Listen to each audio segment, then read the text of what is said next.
네, 안녕하십니까? 안녕하세요. 제가 이제 오늘 말씀을 이렇게 좀 생각하다가 좀 이런 부분으로 좀 시작하면 좋겠다 이런 생각을 했습니다. 혹시 이런 거 보셨습니까? 제가 이제 이거 스마트폰을 한 5년 정도 이렇게 사용하고 있는데 그제서부터 요 메시지가 처음에는 5분에 한 번씩 뜨더니 어제는 1초에 한 번씩 뜨는 거예요. 스마트폰이 제대로 사용할 수 있겠습니까? 없겠습니까? 예. 그래서 제가 이제 요 메시지를 가지고 인터넷에 이렇게 검색을 해봤더니 많은 분들이 요렇게 하면 이제 조치가 됩니다 하고서 많은 분들이 다양한 의견을 올렸어요. 그리고 제가 그대로 해봤습니다. 해봤는데 여전히 요걸 이제 하라는 대로 해봤더니 한 3초에 한 번씩 뜨더니 조금 시간이 또 지나니까 또 다시 1초에 한 번씩 뜨는 거예요. 그래서 이제 제가 또 포항에서 그 아주 영성이 아주 높은 분한테 이런 메시지가 뜨는데 어떻게 하면 좋겠습니까? 그랬더니 그 아주 영성이 높으신 분이 하는 말씀이 유심칩을 뺐다 끼면 또 됩니다 해서 제가 또 그대로 해봤습니다. 조치가 안 돼요. 그래서 제가 어떻게 했겠어요? 예, 그래서 삼성 AS 센터에 가서 조치를 받았습니다. 그러니까 지금 이제 아주 이제 정상적으로 작동을 하고 있습니다. 제가 왜 이 말씀을 드리냐면 우리가 그리스도인으로서 그리스도인의 삶을 사는 데 있어서 잘 작동이 안 된다고 하는 것입니다. 우리가 이제 이 그리스도인의 삶을 사는 데 있어서 잘 작동이 안 될 때 그리스도의 삶이 뭔가 하나님 말씀대로 잘 작동이 돼야 되는데 작동이 잘 안 될 때 많은 사람들은 어떻게 하죠? 비슷한 분들한테 묻습니다. 이런 경우는 어떻게 해야 됩니까? 근데 문제는 뭐냐면 많은 분들이 자기 나름대로의 비법을 알려주는데 그것이 통하기도 하고 통하지 않기도 한다고 하는 거죠. 사실은 우리 그리스도인의 삶이 잘 작동이 안 되면 우리는 사실은 하나님 말씀으로 와야 돼요. 그래서 이 구원이라고 하는 성경에서 말하고 있는 구원이라고 하는 근본적인 이 진리를 다시 공부를 해야 됩니다. 우리가 예를 들어서 우리 한국 사람들은 굉장히 성격이 급하잖아요. 그래서 어떤 이제 스마트폰이라든지 아니면 어떤 전자제품을 사면 많은 분들이 어떻게 해요? 매뉴얼, 사용 설명서를 읽지도 않고 자기 마음대로 막 아무거나 눌러보고 맞죠? 그러다 망가뜨리잖아요. 그러니까 이제 모든 이 기기가 사용 설명서가 있습니다. 마찬가지로 우리 그리스도인의 삶도 우리 그리스도인의 삶을 잘 살아가기 위해서는 바로 이 그리스도인의 이 사용 설명서를 우리가 읽어야 되고 참고를 해야 됩니다. 바로 그것이 하나님 말씀이고 성경이죠. 그래서 저는 이제 오늘 이제 이 거듭남의 이제 진리를 다시 한번 하나님 말씀으로 돌아와서 거듭남의 진리와 또 이 죄사함의 진리에 대해서 함께 좀 살펴보는 시간을 좀 갖도록 하겠습니다. 우리가 이제 잘 아는 대로 이제 요한복음 3장에서 예수님께서 니고데모라고 하는 사람에게 말씀하셨습니다. 진실로 진실로 네게 이르노니 사람이 거듭나지 아니하면 하나님 나라를 볼 수 없느니라. 니고데모가 주님께 물었습니다. 사람이 늙으면 어떻게 날 수 있습니까? 두 번째 모태에 들어갔다가 날 수 있습니까? 그때 예수님 말씀하시기를 진실로 진실로 네게 이르노니 사람이 물과 성령으로 나지 아니하면 하나님 나라에 들어갈 수 없느니라. 이렇게 말씀하셨습니다. 그래서 이 영어 성경에 보면 거듭나는 것은 이제 born again 이렇게 되어 있습니다. 다시 태어나야 된다. 그래서 다시 태어나게 되면 하나님 나라를 볼 수 있다는 것이고요. 두 번째, 거듭난 사람은 물과 성령으로 다시 태어난 사람은 하나님 나라에 들어갈 수 있다고 하는 것이죠. 그래서 이 거듭남은 이제 우리가 그 성경에서 요한복음을 통해서 이렇게 좀 쭉 살펴보면 특별히 이제 요한복음은 어디에 제가 소개해드렸지만 거듭남의 복음이라고 이렇게 말씀을 드렸습니다. 요한복음 1장 12절 13절에 보면 이제 영접하는 자 곧 그 이름을 믿는 자들에게는 하나님의 자녀가 되는 권세를 주셨으니 이는 혈통으로나 육정으로나 사람의 뜻으로 나지 아니하고 오직 하나님께로서 난 자들이다. 그렇습니다. 거듭난 사람은 하나님의 자녀로 다시 태어나는 것이죠.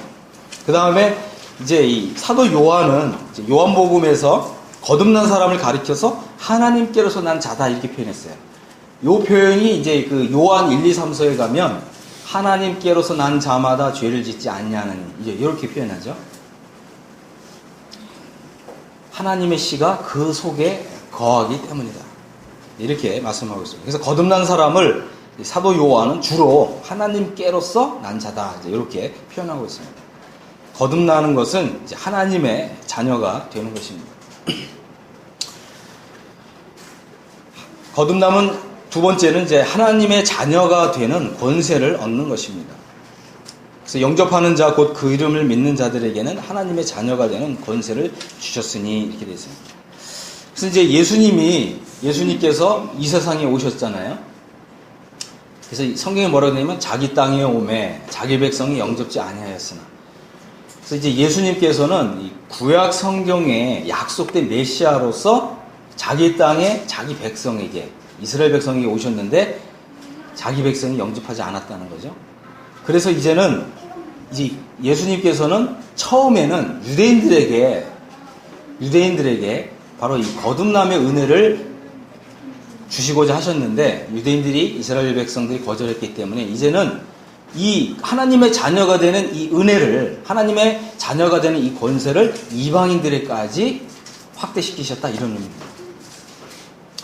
그래서 먼저는 유대인들에게 하나님의 자녀가 되는 권세를 먼저 제시하셨지만 유대인들이 거절했기 때문에 이제부터는 혈통으로 되지 않는다는 거죠. 유대인의, 아니면 아브라함의 혈통에서 난 사람들만이 아니라 오늘날 이방인들인 우리까지도, 그죠? 하나님의 자녀가 되는 권세를 주셨다라고 하는 것입니다. 또 거듭나는 것은 또 부모가 크리스찬이라고 해서 자동으로 하나님의 자녀가 되지 않는다고 하는 것입니다. 일반 교회 분들은 모태신앙을 굉장히 강조하죠. 모태신앙 들어보셨죠? 네. 그분들은 굉장히 프라우드가 굉장히 강해요.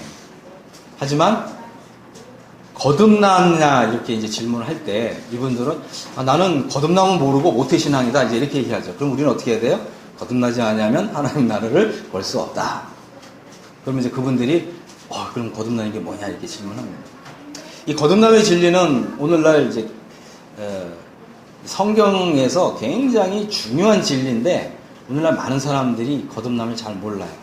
이제 한 가지 예를 들자면, 일반 교회 다니시는 분들한테 당신은 구원받았습니까? 그러면 100% 구원받았다 그래요.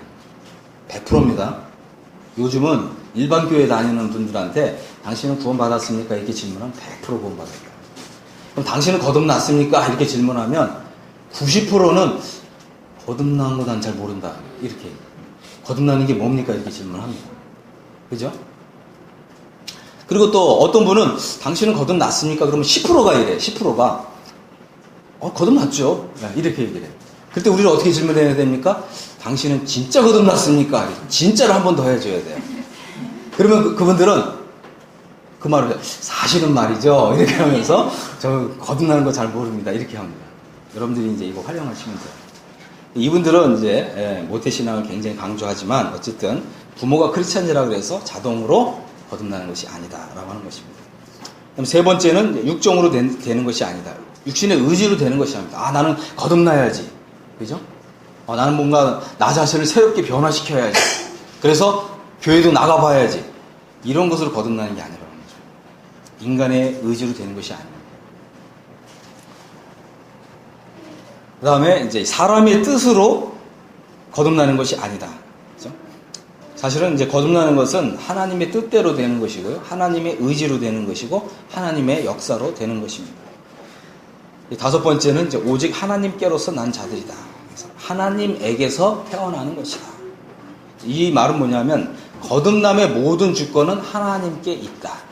이 말은 뭐예요? 우리가 거듭나기 위해서는 우리가 정말 하나님께서 겸손해야 된다는 것입니다. 정말 우리 자신을 잘 생각해 봐야 돼요. 성경이 뭐라고 했다 그랬습니까? 하나님께로서 난 자마다 죄를 짓지 아니하나니 하나님의 씨가 그 속에 거하기 때문이다, 이렇게 말씀하고 있습니다. 다시 질문한다면 이런 거죠. 거듭난 사람이 과연 불신자처럼 살 수 있느냐? 라고 하는 것입니다. 여러분 이 질문에 어떻게 대답하시겠어요? 거듭난 사람은 불신자처럼 살 수가 없습니다. 왜 그렇다고요? 하나님의 씨가 그 속에 거하기 때문에. 두 번째, 하나님의 자녀가 불신자처럼 살면 하나님의 징계가 있습니다. 근데 불신자처럼 나는 거듭났다고 이렇게 내 스스로가 굳게 믿고 있어요. 근데 불신자처럼 사는데 징계가 없단 말이에요. 성경은 뭐라고 얘기합니까? 징계가 없으면 사생자여 참 아들이 아니다 이렇게 얘기하는 것입니다. 많은 분들이 자기 착각도 있고요, 자기 자신을 속이는 것도 있어요. 불신자처럼 살면서 나는 구원 받았어, 나는 거듭났어. 그럼 당신은 어떻게 거듭났습니까? 그랬더니 우리 교회에 아주 전국적으로 유명한 복음 강사님이 상담을 했는데 나를 거듭났다고 나에게 도장을 딱 찍어줬다는 거예요. 하나님의 도장을 받아야지 사람의 도장을 받고 그렇게 착각하시면 안 됩니다. 그죠?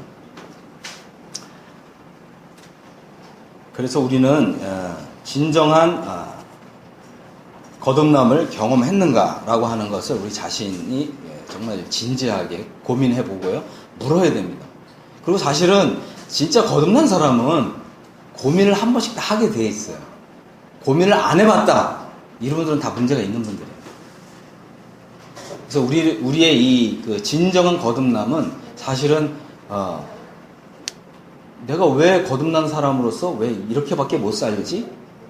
왜 나는 다시금 거듭났는데 왜 거듭나기 전에 이런 성격과 기질과 이런 언행 심사가 왜 나오는 거지? 이런 고민을 반드시 하게 돼 있습니다. 그런 부분들은 좀 나중에 또 말씀드리도록 하고요. 어쨌든 우리가 이제 진정한 거듭남을 경험하기 위해서는 우리가 하나님 앞에 겸손하게 나아가야 되고 하나님의 말씀을 통해서 확증을 받아야 된다고 하는 것입니다. 그리고 모든 거듭난 사람들은 하나님께로부터 받은 말씀이 있다고 하는 것입니다. 그런 부분도 좀 나중에 좀 말씀드리겠습니다. 그 다음에 거듭남은 하나님 나라에 들어갈 권리를 얻는 것입니다. 성경은 이렇게 얘기하죠. 사람이 거듭나지 아니하면 하나님 나라를 볼 수 없느니라. 사람이 물과 성령으로 나지 아니하면 하나님 나라에 들어갈 수 없느니라. 그래서 거듭난 사람은 하나님 나라에 들어갈 권리를 얻는 것입니다. 그래서 성경에서 이걸 뭐라고 했냐면 천국의 시민권을 얻었다 이렇게 얘기하는 것입니다. 거듭난 사람은 이미 이 땅에서부터 천국의 시민권을 받은 사람이에요. 아시겠습니까? 어떤 분은 고민이 많더라고요. 난 거듭나는 것도 확신하고 구원받은 것도 확신하고 죄사함 받은 것도 확신한데 과연 내가 죽은 이후에 주님이 계신 그 하늘나라에 갈 수 있을까? 이렇게 의심하는 분들이 많이 있습니다. 하지만 진정 거듭난 사람은, 그죠? 진정 거듭난 사람은 이미 천국의 시민권을 받은 자입니다. 그래서 우리가 이제 사후에 하나님 나라에 들어갈 것을 염려하거나 걱정할 필요가 없습니다. 사실 이제 우리가 이제 이 부분은 좀 중요한 주제인데 사실은 이제 1800년까지, 그죠? 1800년까지 기독교에서 유명한 분들이 더러 있습니다. 그죠? 교부들도 있고 속사도라고 불리는 분들도 있고 굉장히 많은 이런 분들이 있는데 이런 이제 분들도 자기 자신의 마지막 사후신 순간에 과연 나는 모든 죄를 다 용서받았는가? 나는 과연 사후에 하나님 하늘나라에 들어갈 수 있는가라고 고민을 한 그런 많은 기록들이 있습니다. 우리는 오늘날 이렇게 명백하게 밝혀진 거듭남의 진리를 통해서, 그죠? 이 땅에서 진정으로 거듭나서 하나님의 자녀가 된 사람은 하늘나라에 들어갈 것인가, 그렇지 않을 것인가 의심하거나 할 필요가 전혀 없다고 하는 것입니다. 이제 거듭남은 말씀과 성령의 역사로 일어납니다. 성경에서 이제 물과 성령으로 나지 아니하면 이제 이렇게 말씀하고 있는데, 물론 이제 어떤 이제 신학자는 이 물이 세례다 이제 이렇게 설명하는 분들이 더러 있습니다. 하지만 여기서 이 요한복음에서 말하고 있는 이 물은 세례가 아니라 물은 우리의 영혼을 모든 죄로부터 씻어주는 말씀의 효력과 작용을 의미합니다. 그래서 이제 요한복음 13장에 가면 예수님께서는 목욕한 사람은 발밖에 씻을 것이 없다 이렇게 말씀하셨고 너희가 다 깨끗하다 이렇게 표현했습니다. 근데 이거 영어식 표현은 뭐냐면 너희의 온 전체가 깨끗하다 이렇게 표현이 되어 있어요. 그죠? 이 물은 우리 영혼을 씻어주는 말씀이고요. 거듭난 사람은 나의 모든 죄가 하나님 앞에서 깨끗하게 씻어졌다고 하는, 그죠? 이러한 분명한 확신과 또 이 나의 영혼이 하나님 앞에서 정결해진 이런 이 체험이 분명히 있다고 하는 것입니다. 그 다음에 이제 이 거듭나는 것은 이제 성령으로 거듭난다고 하는 것입니다. 그래서 이 거듭남은 성령의 역사로 새로이 태어나는 것입니다.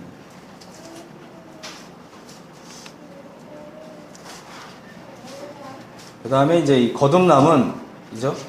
영적인 본성. 그 다음에 이제 베드로는 이것을 이제 신의 성품이라고 표현을 했습니다. 요한복음 3장 6절에 보면 육으로 난 것은 육이요 성령으로 난 것은 영이니 이렇게 말씀하시면서 거듭나지 않은 사람에게는 한 가지 본성밖에 없어요. 무슨 본성이요? 육적인 본성. 그래서 자연스럽게 육신을 따라서 육신적인 가치관을 가지고 살아갈 수밖에 없는 거죠. 하지만 거듭난 사람은 이 육적인 본성 외에 새로운 본성을 받는 것입니다. 이 두 가지 본성이 거듭난 사람 안에 있어요. 그래서 갈라디아에서는 이제 육체의 소욕과 성령의 소욕, 이 둘이 싸운다 이렇게 표현되어 있습니다. 물론 이제 그 어떤 신학자는 이렇게 얘기를 하죠. 거듭난 사람에게는 옛 성품의 자리에 새로운 성품이 대치되기 때문에 새로운 성품만 가지고 있다 이렇게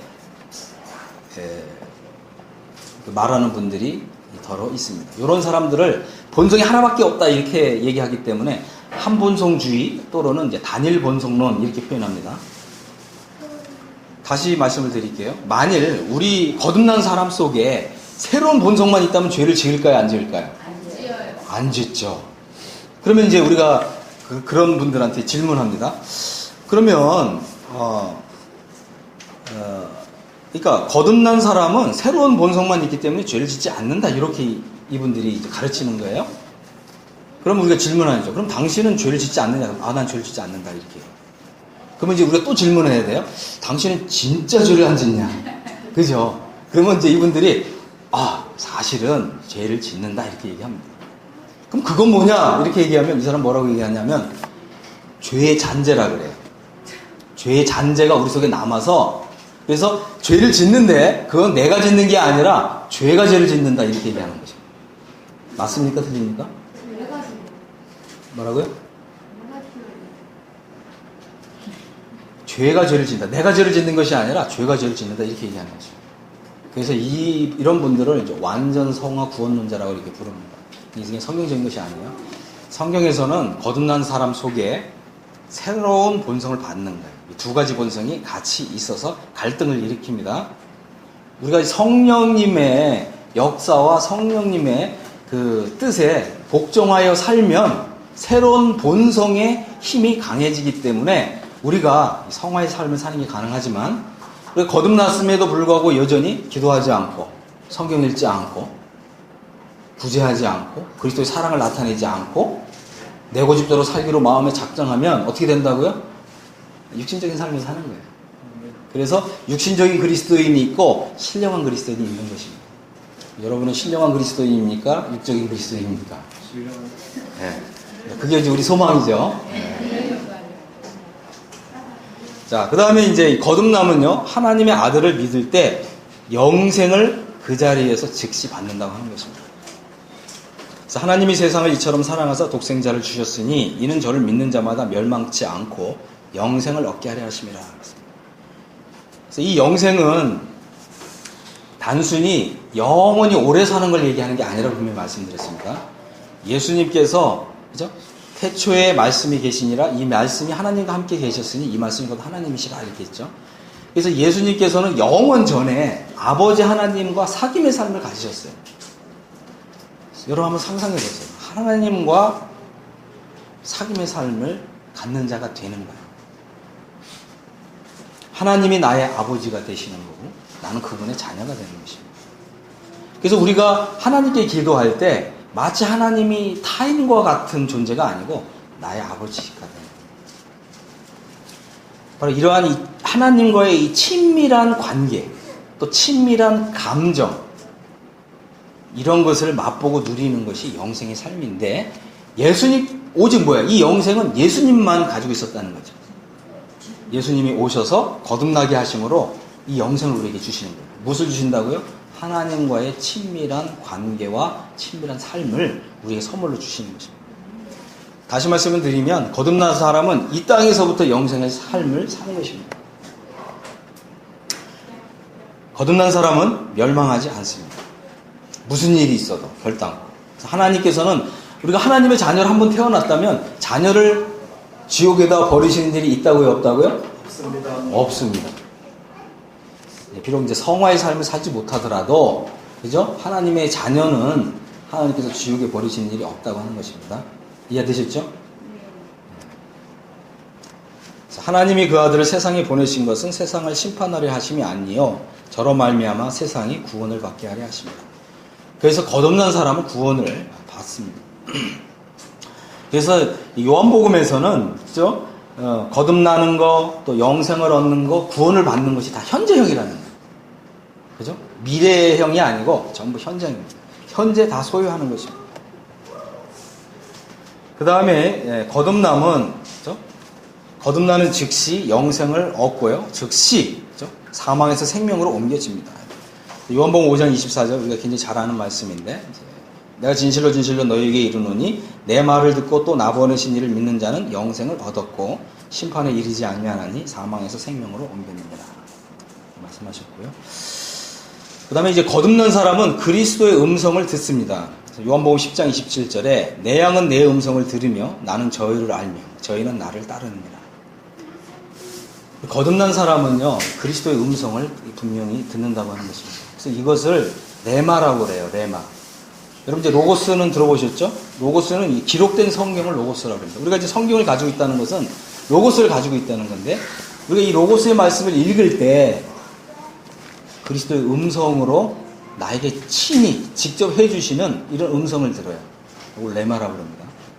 똑같은 말씀인데 기록된 말씀은 로고스. 우리 영혼에 우리 귀에 들려지는 말씀은 레마. 그래서 예수님이 이런 말씀을 하셨잖아요. 이런 말씀을 하셨잖아요. 그죠? 사람이 떡으로만 살 것이 아니고 하나님의 입에서 나오는 말씀으로 산다.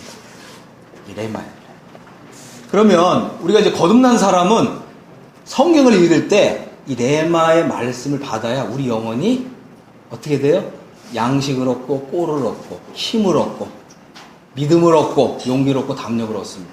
하지만 우리 영혼의 상태가 육신적인 상태에 있을 때는 주님의 음성을 잘 듣는다고요? 못 듣는다고요?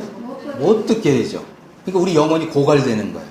우리 영혼이 딱딱해지고 단단해지고 그렇게 되면 어떻게 되죠? 성격이 확 나오는 거죠. 그래서 이제 우리 영혼을 잘 관리해야 됩니다. 우리 영혼을 잘 관리해야 돼요. 자, 거듭남은 이제 예수님이 하나님의 아들 그리스도이심을 믿고 생명을 얻는 것입니다. 요한복음 20장 31절에 오직 이것을 기록함은 너희로 예수께서 하나님의 아들 그리스도이심을 믿게 하려 함이요 또 너희로 믿고 그 이름을 힘입어 생명을 얻게 하려 함이니라. 일반 교회 분들은 당신은 구원 받았냐? 그러면 예, 구원 받았습니다. 그죠? 그러면 어떻게 구원 받았냐? 나는 예수님을 믿는다. 끝. 그럼 당신은 영생을 얻었냐? 난 그건 모른대요. 그냥 예수님 믿고 구원 받았다 그러더라. 근데 성경 요한복음에서는 어떻게 얘기해요? 예수께서 하나님의 아들 그리스도이심을 믿을 뿐만 아니라 너희로 믿고 그 예수님의 이름을 힘입어서 생명을 얻게 하려 하는 것이다. 그래서 요한일서에서는 아들이 있는 자는 생명이 있고 이렇게 얘기하는 것입니다. 그래서 우리가 그 이제 예수님을 믿고 이제 거듭나는 것인데 좀 더 성경적으로 정확하게 말하면 예수님이 하나님의 아들 그리스도심을 나는 믿었습니다. 그리고 예수님을 믿고 예수님의 이름을 힘입어서 나는 이미 생명을 가지고 있습니다. 이렇게 얘기해야 이 사람이 진정 거듭난 사람이라고 하는 것입니다. 그래서 결론은 이제 거듭남은 이제 새로운 출생이다라고 하는 것입니다. 거듭남은 우리가 하나님의 자녀로 새로 태어났다라고 하는 것입니다. 그러면 우리가 거듭남의 진리만 알고 있으면 성화의 삶이 자동으로 저절로 잘 사라질까요? 그렇지 않을까요? 그렇지 않습니다. 그렇지 않다는 거예요. 많은 분들이 그죠? 또 교회에서 또 이렇게 말씀을 가르치는 분이 자꾸 혼돈을 주는 이유가 뭐냐면, 아니, 당신은 구원받았고 거듭났는데 왜 신앙생활이 요거밖에 안 돼? 혹시 거듭나지 않은 거 아니야? 그래서 많은 분들이 성화의 삶을 살지 못하는 것을 거듭남으로 자꾸 이렇게 얘기하는 거예요. 그것은 성경적인 것이 아니에요. 거듭남은 우리가 출생이에요, 출생. 이미 출생한 것입니다. 그죠? 그러나 우리가 성화의 삶을 사는 것은 또 다른 진리가 필요하다는 것입니다. 그런 부분들에 대해서 좀 더 자세히 말씀드리겠습니다. 요한복음에서는요, 거듭남 이후에 주 안에 거하는 삶을 강조하고 있습니다. 그럼 주 안에 거한다는 말이 뭐냐? 그죠? 내 안에 거하라. 나도 너희 안에 거하리라. 이것은 이제 우리 주님이 영원전에 아버지 하나님과의 관계 속에서 영생의 삶을 살았었던 것처럼 우리도 이 땅에서 영생의 삶을 살아야 된다고 하는 것입니다. 또 우리가 거듭남 이후에 제자의 삶을 살아야 된다고 하는 것이고요. 또 세 번째는 그리스도의 삶을 재현해야 된다는 것입니다. 이 부분을 좀 설명을 드리겠습니다. 우리가 이제 어린 자녀들이, 그죠? 우리 이제 막 아장아장 걸음마를 걷기 시작할 때, 우리 아이들도 그런데 제 구두를 신어보고, 그죠? 자기 발에도 맞지 않는데, 그죠? 한 3살짜리가 아빠 구두를 신어보고 이걸 한번 아장아장 막 걸어보거든요? 왜 그런다고요? 아버지의 삶을 재현하는 거예요. 이해되셨습니까? 네. 우리가 이제 거듭났다면 우리는 어떻게 그리스도의 삶을 자꾸 재현해 봐야 됩니다. 처음부터 성공할 수도 있고 성공하지 못할 수도 있습니다. 하지만 영생은 우리 속에 있는 이 영생 운동력 있게 역사해요. 하나님의 말씀과 성령님의 역사로 인해서 우리 안에 이미 자리 잡은 이 영생은요, 운동력 있게 역사한다고 하는 것입니다. 그래서 우리가 자연스럽게 복음도 전해보고요, 그죠? 우리 주변 이웃 친구들에게, 이웃들에게, 뭐 가족들에게 복음도 전해봐요. 왜냐하면 우리가 이제 거듭난 이후에 성경을 읽으면 예수님께서 각 동네마다 다니시면서 복음을 전하시고, 그죠? 그런 걸 읽으면서 우리는 자연스럽게 우리 영혼 안에 예수님의 삶이 이렇게 각인됩니다. 그리고 그것이 우리 실제 삶에 있어서 예수님의 삶을 따라해보는 것으로 재현됩니다. 따라해보십시오. 성화의 삶을 잘 살고 계세요? 못 살고 있죠? 왜 그렇다고요? 그리스도의 삶을 재현하지 않아서요. 재현하십시오. 그 다음에 또 우리 주님이 이미 거듭난 예수님의 제자들과 하나님 말씀으로 교제하잖아요. 그죠? 그러니까 우리도 교회 안에서나 혹은 밖에서나 믿는 분들하고 서로 하나님 말씀으로 교제하는, 이런 것이 다 그리스도의 삶을 재현하는 것입니다. 불신자들에게 복음도 전해보고, 또 우리 주님은 가난한 사람들을 또 사랑하시고 또 그들을 구제하셨어요. 우리도 구제해 보는 것입니다. 눈에 보이는 가난하고 불쌍한 사람들 구제해 보는 것입니다. 우리 마음을 그들에게서 닫지 마시고, 그죠? 그리스도의 사랑으로 그들을 품고, 또 주님이 제자들을 위해서 기도하시고 또 믿지 않는 세상을 향해서 기도하셨던 것처럼 우리도 마찬가지로 그리스도의 삶을 재현해 보는 것입니다. 불신자를 위해서 기도하시고, 그죠? 정말 이 세상을 위해서 기도하시고, 또 아버지 하나님의 뜻을 또 나의 삶 가운데 정말 이렇게 이루어 주시도록 이렇게 기도하시고, 그럴 때 이것이 바로 이 그리스도의 삶을 재현하는 것이 주 안에 거하는 삶이라고 하는 것입니다. 그럴 때 어떻게 된다고요? 우리의 이 영혼이 성장한다는 것입니다. 그래서 거듭난 사람은 갓난아기라고 그랬습니다. 하지만 주 안에 거하는 삶을 통해서 그리스도의 삶을 재현해 봄으로 인해서 우리가 청년 상태에 이르게 되고 또 아버지 상태에 이르게 돼요. 주님이 이제 내 안에 거하라 이제 이렇게 말씀하셨고요. 그래서 이제 주 안에 거하는 사람은 어떻게 된다 그랬어요? 절로 열매를 맺는다. 하지만 이제 주 안에 거하지 아니하는 사람은 과실을 맺을 수 없다 이렇게 말씀하셨고요. 또 너희가 과실을 많이 맺으면 내 아버지께서 영광을 받으실 것이요 너희가 내 제자가 되리라. 너희가 나를 택한 것이 아니요 내가 너희를 택하여 세웠나니 이는 너희로 가서 과실을 맺게 하고. 다시 말씀드릴까요? 예수님이 우리를 거듭나게 하신 이유는 너희로 가서 과실을 맺게 하기 위해서. 그죠? 다시 말씀을 드릴까요? 예수님이 우리를 거듭나게 하신 것은 또 다른 그리스도를 나은 것입니다. 이것이 진정한 거듭남의 목적이에요. 우리가 이제 거듭남을 생각할 때 너무 우리 주관적으로만 생각하죠. 하나님 나를 구원하시려고 나를 거듭나게 하셨다. 물론 그것도 맞는데 사실은 뭐예요? 하나님의 영광을 위해서, 하나님의 목적을 위해서 나를 거듭나게 하신 거예요. 그것은 뭐냐면 이 땅에 또 다른 그리스도를 출생하시는 거예요. 그게 하나님의 목적이고 뜻입니다. 너희로 가서 과실을 맺게 하고 너희 과실이 항상 있게 하여 내 이름으로 아버지께 무엇을 구하든지 다 받게 하려 합니다. 그래서 우리가 이제 이 주 안에 거하는 삶을 살면서 예수님의 이름으로 아버지께 무엇을 구하면 아버지께서 다 들어주신다. 영생의 삶입니다. 이 거듭난 사람들은 그저 갓난 아기서부터 청년 상태, 아버지 상태 이르기까지 다양한 상태가 이렇게 있습니다. 그래서 우리는 이제 거듭난 사람으로서 영적 성장과 영적 성숙을 추구해야 됩니다. 그런데 이제 이게 이 모든 이 하나님의 자연 세계는 새로 태어난 것은 다 자라게 돼 있어요. 이게 하나님 나라의 물리적인 세계의 법칙인데 영적인 세계도 마찬가지로 자라는 것이 정상적인 것인데 이게 저절로 되지 않는다는 거예요. 무엇을 통해서 되냐? 믿음으로 됩니다. 영적인 성장은 뭘로 된다고요? 믿음. 그 다음에 이 믿음이란 말의 반대말은 영적 추구입니다. 추구가 없으면 영적으로 성장하는 일이 없습니다. 추구가 없으면 영적 성숙이 없습니다. 추구한다고 하는 것은 찾고 두드리고 구하는 것입니다. 추구하는 사람, 나는 추구하는 사람이다 라고 하면서 찾고 구하고 두드리지 않는다. 그 사람 추구하지 않는 거예요. 그래서 하나님께서 이 영적인 세계의 법칙은 믿음으로 된다 이렇게 말씀하십니다. 믿음. 추구하라고 하는 것입니다. 이번에 이제 좀 두 번째 파트에서는 이제 죄사함의 진리에 대해서 좀 소개를 해드리겠습니다. 우리가 이제 어제 살펴봤지만 이제 공간 복음서는 그죠? 이 마태, 마가, 누가 복음인데 이 세 개의 복음서는 동일한 관점으로 구원을 설명하고 있다고 하는 거죠. 그래서 공간 복음서. 공간이란 말의 뜻은 같은 걸 본다 이런 뜻입니다. 그러면 무엇을 동일한 관점으로 보냐면 구원을 죄사함의 관점에서 본다는 거예요.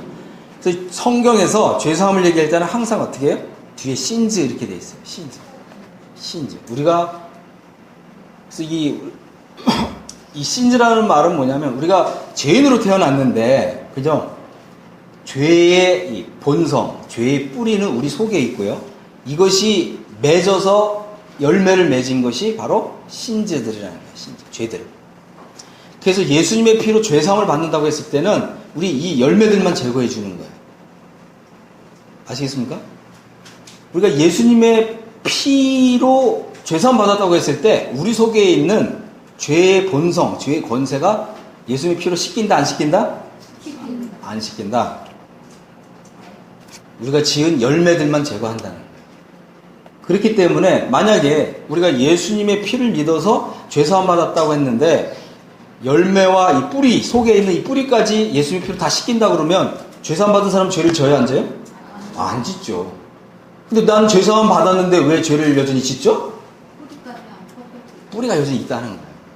그건 왜 그러냐면 우리가 이 땅에 육체를 가지고 있는 동안은 그 죄는 제거되지 않는다는 거죠. 그래서 우리가 지은 죄들이 제거되는 것은 칭이라고 부르는 거고요.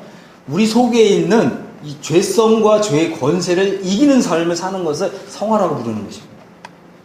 아시겠어요? 성화에 대한 진리가 없으면 우리는 어떻게 돼요? 구원은 받았는데 여전히 죄 아래서 신음하고 죄 아래서 패배하고 죄 때문에 고민하고 갈등하고 괴로운 삶을 살 수밖에 없다는 거죠. 이해하셨습니까? 그래서 우리가 우리를 괴롭히는 늘 죄의 법 아래로 나를 사로잡아 가게 하는 여기에서 진정한 자유를 얻는 것은 거듭남이나 죄사함의 진리로 된다 안 된다? 안 된다. 그렇죠?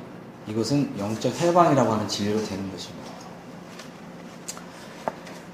죄사함은 예수 그리스도의 피를 통해서 죄인이 지은 모든 죄, 과거, 현재, 미래죄까지 포함해서 단번에 영원히 용서를 받는 것입니다. 하나님께서 우리를 미래에 심판하신다고 하는 의미는 뭐냐면 우리가 지은 죄들이 여전히 나에게 있다는 거예요. 그러니까 우리가 이제 요거 한번 좀 생각해 봐야 되는데, 우리가 보통은 이제 그 죄사함을 확실하게 믿게 되면 우리의 영혼이 모든 죄로부터 깨끗하게 씻겨지는 거예요. 그러니까 우리 마음에 굉장한 행복감, 하나님과의 어떤 평안, 이런 걸 맛보잖아요. 그러니까 내 속을 들여다보면 죄가 하나도 없는 것 같아요. 그러니까 다른 사람들을 만나서 당신 죄 있습니까? 없습니까? 이렇게 질문하잖아요. 그죠? 저 죄 있는데, 그럼 당신 구원 못 받아. 지옥 가. 이러죠? 제가 좀 그랬어요. 처음에. 의외로 많은 분들이 좀 그렇더라고요. 근데 이제 우리가 생각해 봐야 되는 건 뭐냐면, 사실은 제가 질문한 거는 뭐냐면 칭의적 관점에서 질문한 거예요. 그죠? 근데 상대방에 따라서는 본인이 성화적인 관점에서 지금 죄 때문에 갈등하고 있다면, 그 사람은 당신 죄 있어 없어 그러면 죄 없다 그러나요? 죄 있다 그러죠. 그러면 우리는 그 사람을 향해서, 그 사람은 지금 성화적 관점에서 죄와의 갈등 가운데 있는데 죄 있다 그러니까 당신은 죄사함 안 받았어, 구원 못 받았어. 이게 맞아요? 틀려요? 틀리다는 거죠. 이해하셨습니까? 네. 그래서 이제 이 칭의적 관점에서는 우리가 지은 모든 죄, 과거죄, 현재죄, 미래의 죄까지 포함해서 이 모든 죄들이 예수님의 피의 효력 때문에 단번에 영원 속죄됐다는 거예요. 그래서 하나님이 나를 죄 때문에 심판하실 죄가 남아있다고요? 없다고요? 없다는 거예요. 그래서 죄를 위해서 더 이상 회개할 필요가 없을 정도로 위대한 희생제사가 단번에 영원히 드려졌습니다.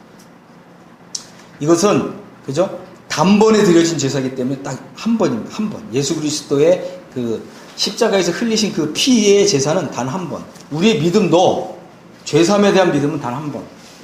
왜냐하면 예수님의 피의 효력 때문에 그렇습니다. 어떤 분들은 종종 이런 얘기도 하죠. 죄사함 받은 이후에 또 죄를 지을 수 있어요, 없어요? 있죠. 근데 사실 그 죄까지도 예수님 피로 속죄가 된 거죠. 피를 또다시 적용하는 게 아닙니다. 사실은 뭘 적용하는 거냐면 물을 적용하는 것입니다. 이게 이제 요한복음 13장에 우리는 예수님의 피를 통해서 한 번 목욕했는데 어떻게? 전신 목욕을 했어요. 깨끗해졌습니다. 다시 심판받지 않습니다. 하지만 우리의 발은 더러워진다는 거죠. 그럴 때 우리는 어떻게 하냐면 이제 요한일서 1장을 적용하는 거예요. 우리가 우리 죄를 자백하면 저는 미쁘시고 우르사 우리를 모든 불에서 깨끗하게 하신다. 이것은 예수님 피를 적용하는 것이 아니라 물을 적용하는 것입니다. 물두멍 앞에 있는 이 물로 우리 손과 발을 씻는 것입니다. 그래서 요한복음 13장은 칭의가 아니라 이제 성화를 얘기하는 것입니다. 그죠? 이해되셨어요? 네. 그러니까 이미 목욕한 사람은 다시 씻을 필요가 없다는 거죠. 하지만 우리가 손과 발이 더러워졌습니다. 그죠? 안 씻었어요. 그러니까 이것은 이제 성화적인 이제 측면이라고 그랬습니다. 손과 발을 안 씻었다고 그래서 다시 지옥에 간다고요? 안 간다고요? 안 간다고요. 이해되셨죠? 이제 이 모든 것은, 이제 죄사함은 예수 그리스도, 하나님의 아들의 피가 가지고 있는 효력, 효능, 권능, 권세 때문에 죄사함의 은혜가 우리에게 임할 수 있었습니다. 물론 구약시대에는 이런 일이 없었다는 거죠. 구약시대의 성도들은 죄사함 받은 게 아니라 사실 죄 용서를 받았습니다. 차이가 있어요. 죄 용서란 말은 뭐냐면 내가 지은 죄까지만, 미래의 죄까지 속죄되는 게 아니라 내가 현재 지은 죄까지만 동물의 피로 속죄합니다. 왜 그러냐면 동물의 피가 가지고 있는 효력 때문에. 이해되셨죠? 그래서 이제 구약시대에는 죄사함이 아니라 죄 용서였습니다. 그 에레미야서 이제 17장 1절을 보면 유다의 죄는 금광석 끝 철필로 기록되되 그들의 마음포함과 그들의 단뿔에 새겨졌다 그랬습니다. 그래서 이 구약시대의 이스라엘 백성들의 죄는 두 군데에 새겨져요. 하나는 자기 마음에, 하나는 단뿔에. 그래서 이 동물의 피를 가지고 이 단뿔에 그 피를 바르는 거예요. 하나님이 그 죄를 보시지 않도록 일시적으로 덮어놓는 것입니다. 그 다음에 이제 시편 32편에서는 허물의 사함을 얻고 그 죄의 가려움을 받은 자는 복이 있다 이렇게 얘기했는데, 이 가려움을 받았다는 게 이제 영어로는 덮어놨다는 거예요. 이 말은 뭐냐면 죄가 제거됐다는 말이 아니에요. 하나님 보시지 않도록 피로 덮어놨다는 거예요. 이 죄가 제거되는 거는 오직 예수님의 피로만 제거돼요. 동물의 피는 제거할 그런 효력이 없다는 거죠.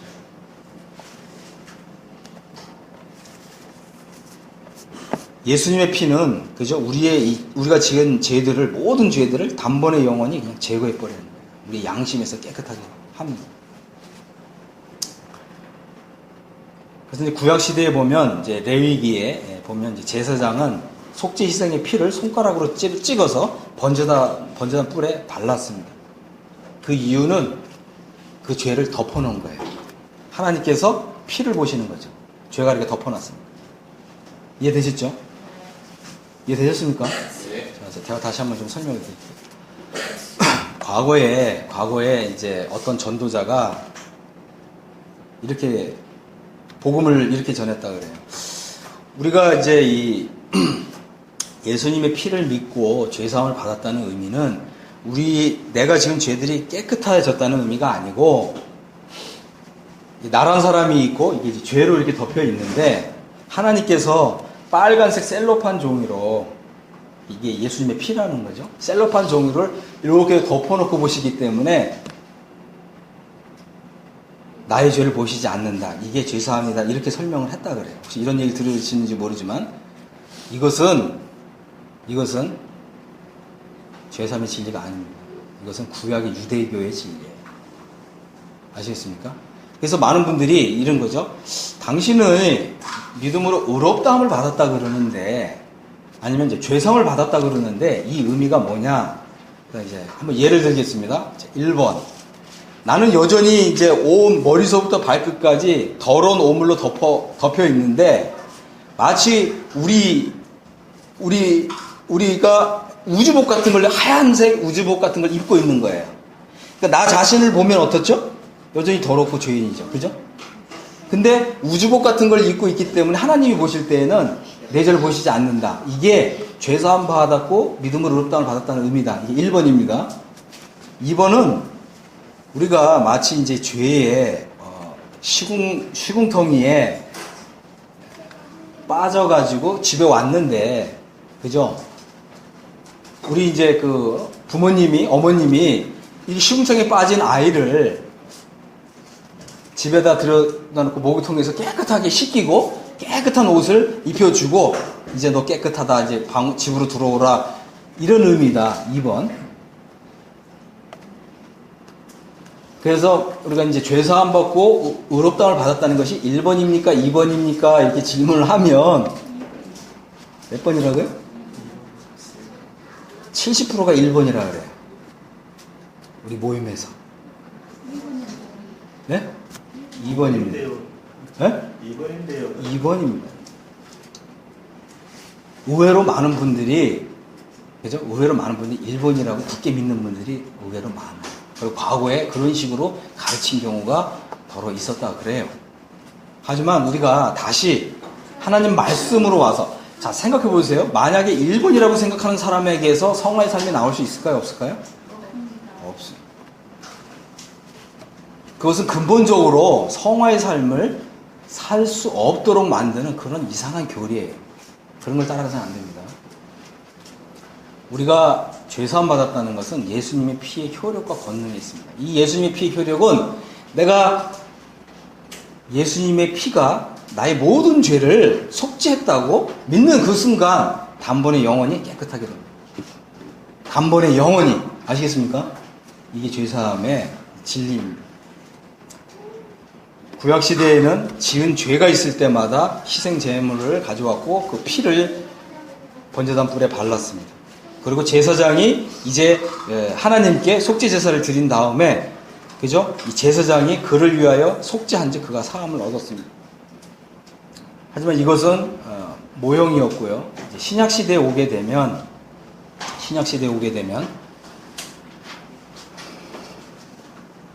이제 히브리서 10장에 보면 이제 황소와 염소의 피가 능히 죄를 없이 하지 못했다, 이렇게 얘기하고 있죠.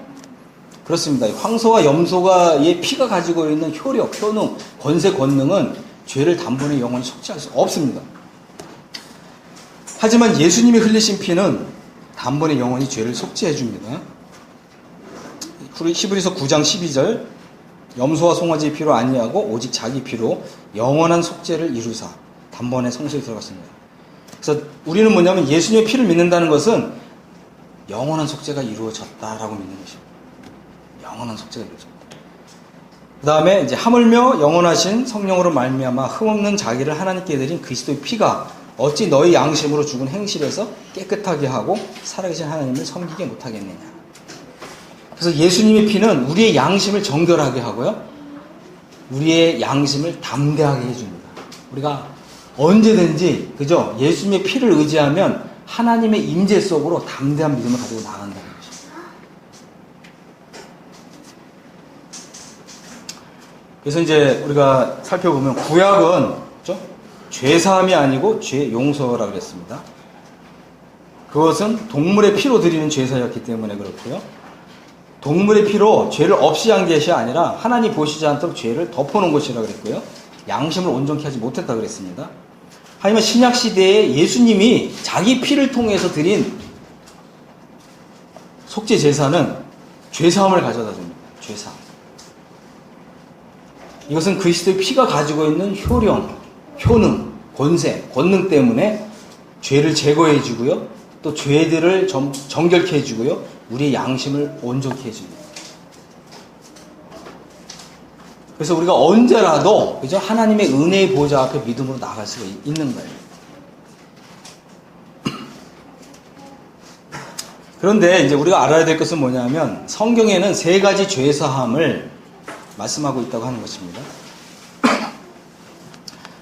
첫 번째는 현재적 죄사함입니다. 두 번째는 영원한 죄사함이고요. 세 번째는 이제 치리적인 죄사함입니다.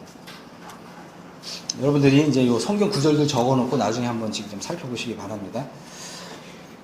예수님의 피에 의해서 영원한 죄사함이 이루어진다는 말은 이 죄사함의 효력이 영원하다고 하는 것입니다. 그런데 이 영원한 이 죄사함의 효력을 가지고 있는 이 영원한 죄사함이 현재적으로 지금 주어진다고 하는 것입니다. 현재적으로. 예수 그리스도의 피의 그 권능, 권세를 믿는 순간, 현재적으로. 또 다시 한번 또 말씀을 드리면, 우리가 이제 이 사복음서를 읽어보면, 예수님께서 많은 병자들을 고치셨지만, 특별히 죄사함의 권세를 선포하신 걸 볼 수가 있죠. 그때 많은 사람들이, 그죠, 바리새인들이, 이 사람이 도대체 누구이기에 죄를 사하는 권세를 가지고 있는가? 하나님 외에 누가 과연 죄를 사할 수 있는가? 이런, 그죠? 의문을 제기했던 걸 보게 됩니다. 예, 그렇습니다. 우리가 이제 한 가지 좀 생각해 보는 건 뭐냐면, 예수님께서 이 죄사함을 선포하실 때에는 바로 십자가를 통해서 영원한 죄사함을 이루실 것을 내다보시면서, 복음서는 아직 십자가에 못 박히시 이전이었잖아요. 그죠? 그렇지만 하나님의 아들이라고 하는 권세로 현재적으로 선포하셨다는 거예요. 이해하십니까? 네. 하나님의 아들이 그 순간 임재에 계셨기 때문에 하나님의 아들의 위격과 하나님의 아들의 권세를 가지고 주님이 십자가에서 영원한 속죄를 이루실 것을 내다보시면서 현재적으로 선포하실 수 있었다고 하는 것입니다. 그래서 이 죄사함은 그죠? 현재적으로 얻는 것입니다. 현재.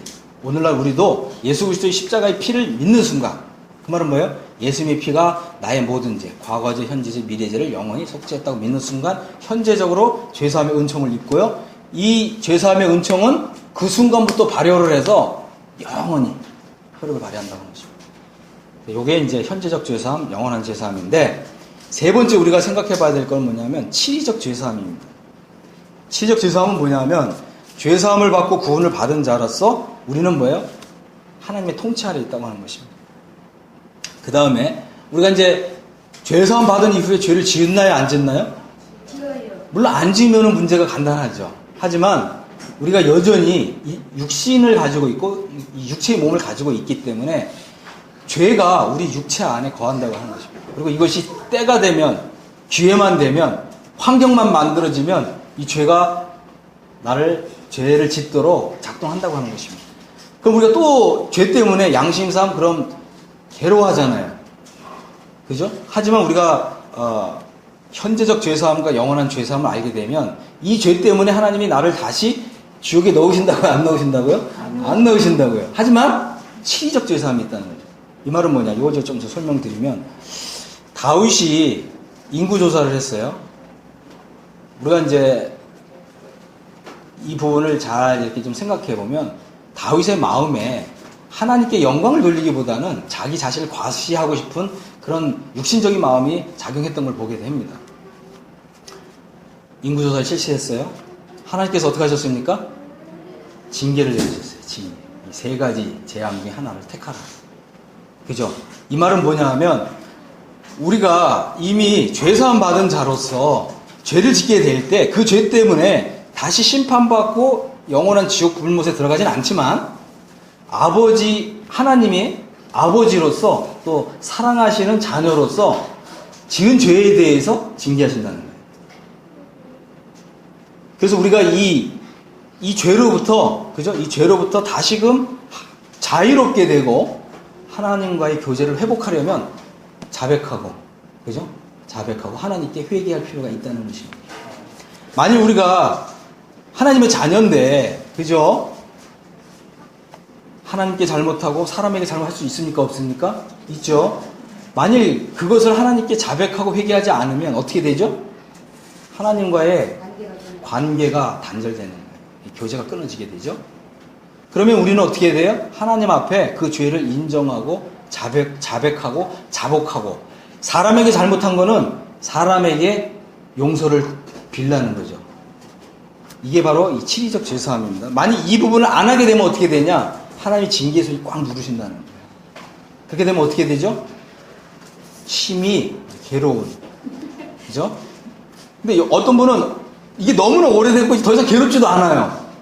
근데 그 나타나는 현상이 뭔지 아세요? 열매가 없다는 거예요. 여러분 잘 생각하세요.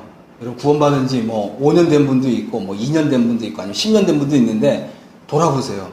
열매가 있는가? 최근 1년 동안 정말 나의 삶을 통해서 성령의 열매가 맺히고 있는가? 맺히지 않고 있다면 묵은 죄가 있습니다. 묵은 죄. 회개하지 않고 자백하지 않은 죄. 그거 주님 앞에 회개해야 되고요. 사람에게 잘못한 건 사람에게 용서를 구해야 됩니다. 제가 한 번은 이제 이런 말씀을 드리니까 평상시에 이 자매님은 뭐 구원받은 지 20년 되신 분인데 평상시 얼굴이 이렇게 딱딱해요. 그죠? 딱딱한 말 아시죠? 네. 딱딱해요, 얼굴에 뭐 기쁨이 없어요. 그래서 제가 이제 이런 말씀 교재를 드렸더니 그분이 집에 가서 가만히 생각해 보셨대요. 혹시 묵은 죄가 뭔가? 근데 5년 전에 친구한테 10만 원을 빌렸는데 그때는 꼭 갚겠다고 했는데 5년 동안 자기가 까먹은 거예요. 묵은 죄가 있다는 거죠.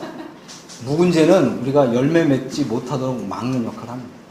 이 자매님이 이제 이걸 기억이 됐어요. 묵은 죄가 뭔가 기도하다가. 그러고서 친구한테 전화를 해서 내가 이만저만해서 잊어버렸는데 내가 이제 그걸 좀 갚고 싶다. 좀 만나자. 그러니까 뭐 친구가 그러겠죠. 아이 그거 뭐 괜찮아. 근데 사실은 5년 동안 괜찮지 않았어요. 그죠? 그분이 믿는 분은 아닌데 늘 하나님 앞에 송사했어요. 아니 저 하나님의 자녀라는 사람이 내 돈을 빌려갔는데 떼먹지도 않는데 하나님이 살아계시다면은 어떻게 이렇게 할 수 있습니까? 늘 송사한 거예요. 그러다가 이제 이 친구가 그걸 갚겠다고 전화를 하니까 충격을 받은 거죠. 만나가지고 같이 식사하면서 이런 거예요. 너같이 진실한 그리스도는 내가 처음 본다. 그러니까 이 사모님의 얼굴이 꽃이 필까요? 안 필까요? 꽃이 폈죠. 그래갖고 그 다음 주에 막 싱글벙글 입이 막 귀에 걸려갖고 왔어요. 네. 너무 행복하다는 거예요. 너무 행복하다. 자기가 그리스도인의 삶으로서 이렇게 행복한 적이 없다는 거예요. 뭘 했는데요? 묵은 죄 파낸 거예요. 여러분들도 그죠? 우린 마찬가지죠. 정말 이 나를 통해서 과실이 맺고 있지 않다면 묵은 죄 있습니다. 파내십시오.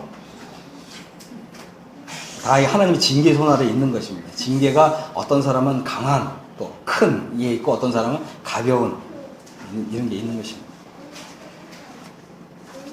죄사함의 효력은 그죠? 율법으로 의롭다 하심을 받지 못하던 모든 일에 의롭다 하심을 얻게 되고요. 에베소 1장 7절에는 이제 죄사함을 받게 되고요. 우리가 이제 이 죄사함을 받은 결과 하나님과의 화평이 이루어지고요. 그 다음에 죄사함을 받은 사람은 이제 더 이상 죄인이 아니라 하나님 앞에서 의인이 됩니다. 로마서 5장 19절. 그죠? 한 사람의 의의 행동으로 말미암아서 많은 사람이 의인이 되리라 이랬고요. 로마서에서는 뭐라고 얘기했냐면 오직 죄인은 믿음으로 말미암아 살리라. 그렇게 됐나요? 믿음으로 말미암아. 아니요. 다시 오직 죄인은 믿음으로 말미암아 살리라 이랬나요? 아니죠. 오직 의인은 믿음으로 말미암아 살리라. 우리가 죄사함 받았다는 것은 하나님 앞에서 우리의 신분이 죄인에서 의인의 신분으로 바뀌었다는 것입니다. 하나님은 죄사함 받은 사람을 죄인으로 보신다고요? 의인으로 보신다고요? 의인으로 보신다. 그래서 성경에 보면 노아는 의인이요 당대 완전한 자라 이랬죠? 그렇습니다. 죄사함을 받은 사람은요 이제 하나님의 부르심을 받아요. 하나님의 소명을 받고요. 하나님께서 했잖아요. 내가 너를 지명하여 불렀나니 너는 내 것이라. 그죠? 그래서 이게 죄사함을 받은 사람은 주님의 것입니다. 그래서 의롭다 하심을 받고 또 영화롭게 됩니다.